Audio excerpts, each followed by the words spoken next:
Hindu is not a religion, it is a society. क्योंकि इनका कोई रिलीजन नहीं है। अगर आप इसको गौर से पढ़ें तो वो सोसाइटी है, वो तो रिलीजन। सर आपको पता है पहले हम भी हिंदू हुआ करते थे। देखें ये तो हिंदू मजहब बहुत पुराना है, ये बात आप मानते हैं?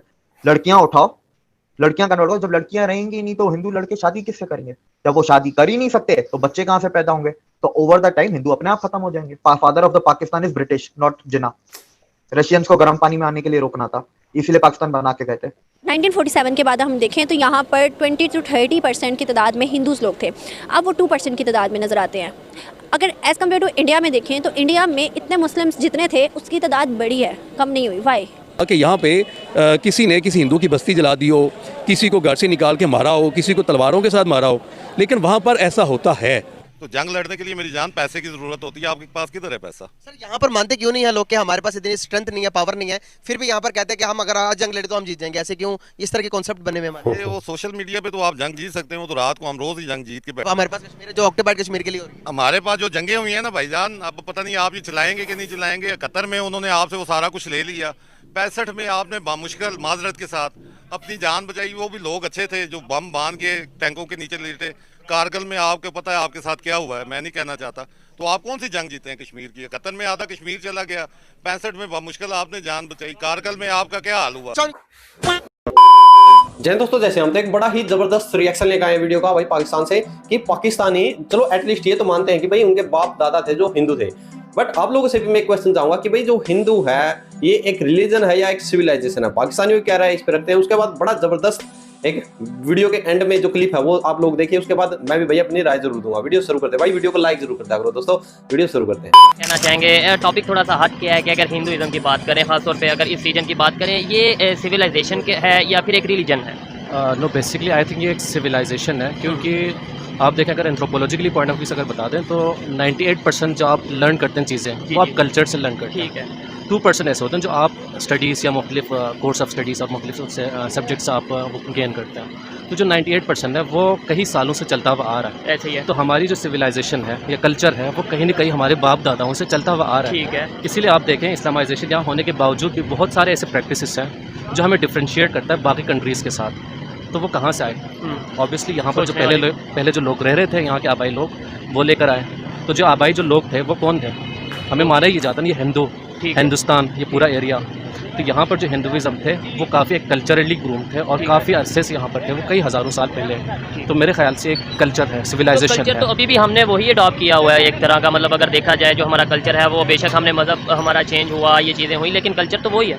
जी एग्जैक्टली, कल्चर हमारा वही है, लेकिन हम किसी न किसी तरह से उसको मोल्ड करके, अमेंड करके हम कोशिश करते हैं उसको इस्लाम से अटैच करें, या जो आजकल एक फ्रेज़ इस्तेमाल हो रहा है इस्लामिक टच देना। ठीक है। तो वो हम ज़रूर करते हैं, और वो इस्लामिक टच ज़ाहिर बात है वहाँ पे फिट नहीं होता, क्योंकि हमारा कल्चर एक अलग चीज़ है जो आपने कई सालों से वो गेन किया हुआ होता है, और हम अपने आप कहीं अटैच नहीं कर सकता किसी दूसरी सिविलाइजेशन के साथ या किसी दूसरे कल्चर के साथ। वैसे हम ट्राई करते हैं कभी तुर्की के साथ अपने आप को अटैच करने की, कभी सऊदीया के साथ अटैच करने की, लेकिन वो कर नहीं पाते क्योंकि वो उनमें और हमारे में फ़र्क काफ़ी नज़र आ जाता है। असल मेन इशू यही है कि जो पिछले 75 साल से जो हमारी इस्टेब्लिशमेंट है वो हमें कुछ ऐसी चीज़ें जो पिछले 75 सालों से बनी है वो आपके गले से नीचे उतरवाना चाहते हैं। जान थे यहाँ पर, तो उनके जहन में आया कि हमको ये 2 कंट्रीज़ बना देने चाहिए। था क्या, यहाँ इतनी बड़ी खौफनाक किस्म की मुस्लिम पॉपुलेशन मेजॉरिटी क्रिएट हो जानी थी कि वो अनकंट्रोलेबल रहनी थी सबके लिए। इंडिया में कितना मुसलमान है? तकरीबन ऑलमोस्ट 32, 35। इधर कितना है? इधर 24, 26। बांग्लादेश में कितना है? उधर तकरीबन 18 आई थिंक इसके राउंड अबाउट है। टोटल मिला के कितने हो गए? ये ऑलमोस्ट हो गया 75 के राउंड अबाउट। हाँ, तो जिस हिसाब से आप बच्चे पैदा करते हैं, हाँ जी, फिर वो आपका वो हो, आपको पता है हिंदुओं के यहाँ वो बच्चे कम पैदा होते हैं। ठीक है, शादी भी बेचारों की एक होती है। आपने 4 को वैसे ही वो लेजिटिमेट बनाया हुआ है, 4 पे रहते भी नहीं हैं आप। ठीक है, वो भी आपका वो सारा सिस्टम, यानी सारे जितने टूल्स हो सकते हैं पॉपुलेशन को बढ़ाने के वो आपके पास हैं। ठीक है। किसी और के पास हो ना हो, आपके पास है। अच्छा, तो इसलिए डिवाइड किया गया कि भाई मुस्लिम आबादी ना? I think so. ठीक है। There may be any other reasons. तो ये अनकंट्रोलेबल दूसरे उन्होंने वो लिया था, वो मुस्लिम वो थे ना, वो कहा जाता है वो, हालांकि पूरा उनकी आइडेंटिटी आप मुस्लिम बना नहीं सकते, मुगलों वगैरह की जो है। लेकिन Hindu is not a religion, it is a society. क्योंकि इनका कोई रिलीजन नहीं है। अगर आप इसको गौर से पढ़ें तो वो सोसाइटी है, वो तो रिलीजन। सर आपको पता है पहले हम भी हिंदू हुआ करते थे। देखें ये तो हिंदू मजहब बहुत पुराना है, ये बात आप मानते हैं? मैं ये बात मानता हूँ। जिस वक्त मुसलमानों ने यहाँ पे इन्वेट किया, मुसलमान यहाँ पे आए, मुसलमानों की रवादारी को, मुसलमानों की अच्छाई को, मुसलमानों ने जिस तरह यहाँ पे रहन सहन किया, बर्ताव किया, तो उसको देख के आप मुसलमान हुए ना। करेंगे भाई, क्यों मुसलमान हुए? इसी वजह से मुसलमान हुए ना कि हम लोग जो थे, हमारे जो आबा अजदाद थे, जो हमारे यहाँ पे लोग आए थे, मोहम्मद बिन कासिम आया है, फिर उसके बाद अब महमूद गजनवी को ये कहते हैं कि जी ये वो है, मिसाल के तौर पर इसको कह सकते हैं लुटेरा है। हालांकि जबकि महमूद गजनवी का अगर आप सही हिस्ट्री पढ़ें तो उसकी हिस्ट्री डिफरेंट है।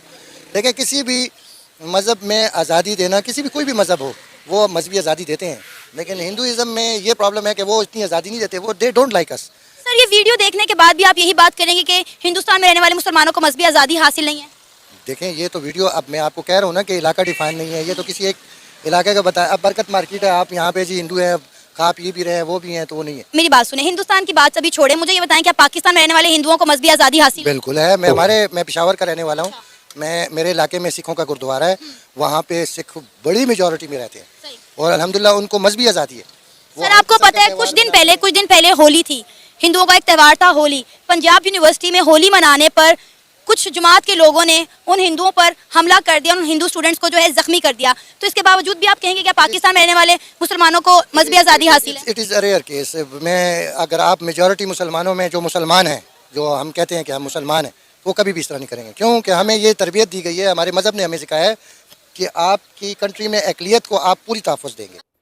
भाई दोस्तों, आप लोगों ने देखा, देखिए पाकिस्तानियों को भाई ये बात भूलनी नहीं चाहिए।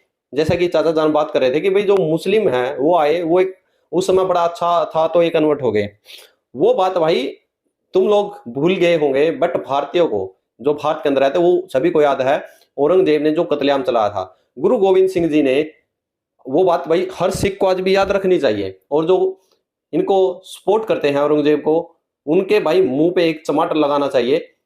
भाई गुरु गोविंद सिंह जी ने अपने बेटे कुर्बान कर दिए थे। शर्त क्या थी? या तो भाई इस्लाम कबूल कर लो या फिर खत्म हो जाओ। तो उन्होंने वहां पर अपने बेटे कुर्बान, अपनी आंखों के सामने कुर्बान करना मुनासिब समझा था। ये होते हैं भाई साहब एक असली सिख, एक असली भारतीय। और जो तुम पाकिस्तान में बैठे हो, अभी कन्वर्टेड हो तुम सभी के सभी, सबको भाई पता, ये बात छुपाने की बहुत वो नहीं है। और चलो जो भाई भारत में है, उस समय इनके भाई देखिए क्या होता है कि भाई जब आगे शेर खड़ा हो ना, एक एग्जांपल दे रहा हूँ, शेर खड़ा हो तो भाई बंदा हाथ पैर सभी कुछ सब कुछ मारेगा, वो ऐसे नहीं खड़ा होगा, चिल्लाएगा, सब कुछ करेगा। चलो उस समय औरंगजेब ने, उस समय भाई स्थिति लोगों की कुछ ऐसी थी। और दूसरी बात भाई, जो एक अभिशाप आज तक जिसके साथ भाई देश दुनिया लड़ रही है कि एक जाति और रंग भेद, वो पूरा वर्ल्ड है जो इस चीज के साथ आज लड़ रहा है, उस समय उन्होंने इस चीज से निकलने के लिए भी एक तरह से कन्वर्ट होना मुनासिब समझा होगा। बट जो एक्चुअल रियलिटी है उसको मत आप लोग छिपाने की कोशिश करें। सभी को पता है कि भाई औरंगजेब, जो तुम अभी इसकी बात करे थे, गोरी, इनको सबको पता है भाई 17 बार पृथ्वीराज जी ने इनकी जान बख्शी थी, 16 बार, 7वीं बार खुद अपनी जान दे दी थी। आप लोग क्या रकम से जय हिंद, जय श्री राम।